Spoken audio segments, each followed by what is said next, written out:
आज के मुख्य समाचार। युवक की मौत के मामले में कोर्ट के आदेश से 4 पुलिस वाले 4 अन्य पर चलेगा केस।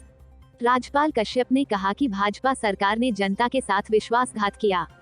चीनी कब्जे का सत्य मान लेना चाहिए, राहुल गांधी का भाजपा सरकार पर नया वार। दिल्ली एनसीआर से सटे गाजियाबाद की एक जिला कोर्ट के आदेश पर युवक की मौत के मामले में साहिबाबाद थाना के 4 सब इंस्पेक्टर सहित 8 के खिलाफ मर्डर का केस चलेगा। कोर्ट के अनुसार आरोपी पुलिसकर्मी पर लोनी के एक युवक को मुठभेड़ में गिरफ्तार करने और दूसरे को फरार दिखाने का आरोप है। इसके बाद आरोपी का शव पलवल में नहर के किनारे मृत अवस्था में मिला था। दरअसल इस मामले में मृतक युवक की मां अनिता ने कोर्ट में साहिबाबाद पुलिस के सभी आरोपियों के खिलाफ केस दर्ज करने की अनुमति देने की गुहार लगाई थी। वहीं वादी के एडवोकेट जयवीर सिंह ने बताया कि कोर्ट ने साहिबाबाद थाने के सभी आरोपियों से संदीप कुमार, मनोज शर्मा, मुनेश सिंह, सुरेंद्र सिंह, कांस्टेबल मोनू, अरविंद और 2 अन्य के खिलाफ केस दर्ज कर जांच पड़ताल करने के आदेश दिए। बता दें कि लोनी के रहने वाली वादी अनीता की ओर से पेश हुए एडवोकेट जयवीर सिंह ने बताया कि कोर्ट में सीआरपीसी की धारा 156(3) के तहत शिकायती पत्र दिया गया था। वहीं अनीता का कहना है कि उसका बेटा बॉबी बीते महीने की 14 सितंबर 2021 को दोस्त के साथ नौकरी की तलाश में गया हुआ था। उसके अगले दिन बॉबी के फोन से भाई सचिन के पास फोन आया। इस दौरान फोन पर बॉबी ने बताया था कि उसे साहिबाबाद पुलिस ने गिरफ्तार कर लिया है। इस पर परिवार वालों ने साहिबाबाद थाने में पहुंचकर पुलिस से बॉबी को छोड़ने की बात कही। वहीं पुलिस पर आरोप है कि उन्होंने बॉबी को छोड़ने के लिए 50,000 रुपए की मांग की थी। इसके बाद परिवार वालों ने पुलिस के आला अधिकारियों से उन पुलिसकर्मियों की शिकायत की थी। वहीं एडवोकेट ने कहा कि बीते 25 सितंबर 2021 को पलवल पुलिस का बॉबी के भाई सचिन के पास फोन आया कि पलवल स्थित नहर के पास एक शव बरामद हुआ है। गौरतलब है कि पुलिस को शव के पास से पहचान पत्र और मोबाइल फोन मिला है। घटना की जानकारी मिलने के बाद मृतक बॉबी के परिवार वाले फौरन पलवल पहुंचे और उन्होंने शव की शिनाख्त बॉबी के रूप में की थी। इसके बाद में पता चला कि साहिबाबाद पुलिस ने 15 सितंबर 2021 को बॉबी के साथी को मुठभेड़ में गिरफ्तार दिखाया था, जबकि बॉबी को घटनास्थल से पुलिस को चकमा देकर फरार होने की बात कही थी।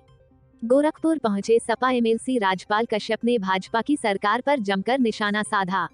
उन्होंने कहा कि भाजपा की सरकार ने जनता के साथ छलावा किया है और विजय यात्रा में सीएम के शहर में जिस तरह का जनसैलाब में देखने को मिला है, उससे ये साफ है कि गोरखपुर की सारी सीटों पर सपा जीतने जा रही है। उन्होंने भाजपा को झूठ की फैक्ट्री बताते हुए कहा कि को झूठ बोलने का सबसे बड़ा पुरस्कार या झूठ बोलने का पद्मश्री मिलना चाहिए। उन्होंने कहा कि अखिलेश और सपा के बढ़ते जनाधार को देखते हुए भाजपा के साथ पीएम और सीएम भी घबरा गए हैं। गोरखपुर के एनेक्सी भवन सभागार में पहुंचे सपा एमएलसी राज्यपाल कश्यप ने कहा कि भाजपा ना तो अपनी किसी सीट पर जीत पाएगी और ना ही जमानत बचा पाएगी। जनता भाजपा की सरकार को जवाब देगी, क्योंकि कि आमजन, दलितों, पिछड़ों, किसानों, युवाओं और बेरोजगारों के साथ उन्होंने झूठे वायदे किए हैं, उसे पूरा नहीं किया है। राज्यपाल कश्यप ने कहा कि सीएम योगी आदित्यनाथ प्रदेश का विकास तो दूर अपने जिले का भी विकास नहीं कर पा रहे हैं। उन्होंने योगी आदित्यनाथ को असफल, अयोग्य, घमंडी सीएम बताया। उन्होंने कहा कि यूपी पूरी तरह से बर्बाद हो गया। विकास के कार्यों पर ताला डालने वाली सरकार भाजपा को बताते हुए उन्होंने कहा कि गोरखपुर से कुशीनगर और गाजीपुर से लगातार 24 घंटे चली विजय यात्रा पहली ऐसी ऐतिहासिक यात्रा है जिसका इतिहास 2022 में लिखा जाएगा। उन्होंने कहा कि जनता ने ऐसी अपेक्षा नहीं की थी। सपा को एक जाति की सरकार बताने वालों से पूछना चाहता हूं कि निषाद, चौरसिया, पाल, सेंथवार, मौर्य, प्रजापति और कुशवाहा का बेटा कहाँ कलेक्टर है, ये बताएं। कोई जाति का नहीं है। हमारी सरकार को बदनाम करते थे कि 58 एसडीएम यादव के भर्ती कर लिए गए, आज तक लिस्ट नहीं दे पाए। 2022 के चुनाव में जनता इन्हें अवार्ड देने जा रही है। ये सबसे नीचे होंगे। 2012 से भी बदतर स्थिति होगी। आज कृषि कानून वापस ले रहे हैं। 700 शहीद किसानों का जिम्मेदार कौन है? उन्होंने कहा कि क्या ये सरकार शहीदों का दर्जा देने के साथ किसानों की गाड़ी चढ़वाकर हत्या करवाने वाले अपने गृह मंत्री को जेल भेजेंगे? ये गुंडों की सरकार है।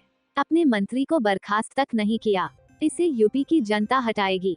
चंद उद्योगपतियों के स्वार्थ पर जनता के साथ छल कर रहे हैं। देश को ये गुलाम बनाना चाहते हैं। पीएम मोदी भी जान गए हैं कि योगी सरकार नहीं आने वाली है। यही वजह है कि उन्हें हेलीपैड पर अकेला छोड़ दिए। नौजवान नौकरी मांगेंगे, किसान आय दोगुनी बताएंगे, बहन बेटी की इज्जत लूटी जाएगी तो वो उसे जिन्ना कहेंगे। राज्यपाल ने ये भी कहा कि एक पत्रकार की हत्या हो गई, किसानों को गाड़ी से कुचलवाया। सीएम कहते हैं कि यूपी में योग्य उम्मीदवार नहीं है, इसलिए वैकेंसी वापस चली जा रही है।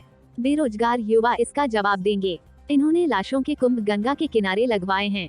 लाल दुपट्टा राम नाम का भी हटवा दिया। लाशों को कुत्ते खा रहे थे।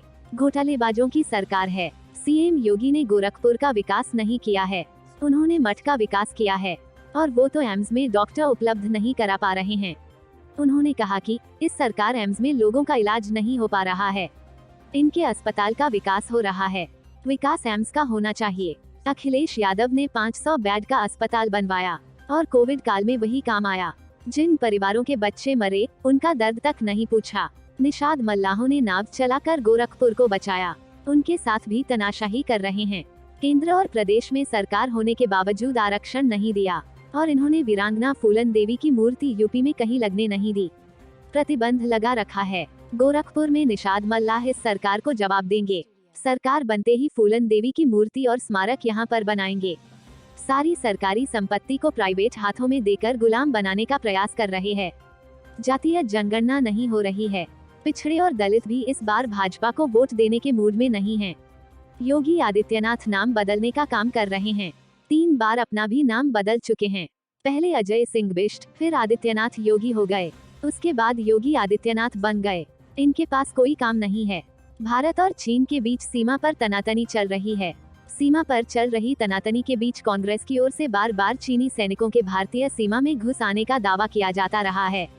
कांग्रेस के पूर्व अध्यक्ष राहुल गांधी की ओर से ये दावा किया जाता रहा है कि भारत की जमीन पर चीनी सैनिकों ने कब्जा किया है। कृषि कानूनों को लेकर सरकार बैकफुट पर आई तो राहुल गांधी ने हमला बोल दिया। राहुल गांधी ने ट्वीट कर चीन मसले को लेकर सरकार पर हमला बोला है। राहुल गांधी ने कृषि कानूनों का जिक्र किए बगैर ट्वीट कर चीन का राग अलापा है। राहुल गांधी ने ट्वीट कर कहा है कि अब चीनी कब्जे का सत्य भी मान लेना चाहिए।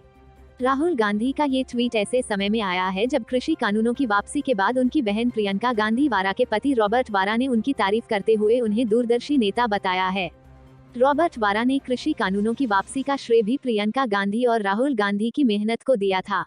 ऐसे में जबकि कृषि कानूनों की वापसी के लिए श्रेय दिया जा रहा है, राहुल गांधी का ये बयान इस बात का इशारा है कि कांग्रेस अब चीन के साथ गतिरोध के मसले पर आक्रामक तेवर अख्तियार करने के मूड में है। बता दें कि चीन की ओर से भारत के क्षेत्र पर कथित कब्जे को लेकर आक्रामक रुख दिखाने वाले राहुल गांधी ने सेना प्रमुख जनरल एमएम नरवणे की ओर से चीन सीमा पर कराए गए निर्माण को लेकर बयान पर पलटवार किया था। नरवणे के बयान पर पलटवार करते हुए राहुल गांधी ने सवाल किया था कि चीन यहाँ रहे। Bureau report, Mumbai.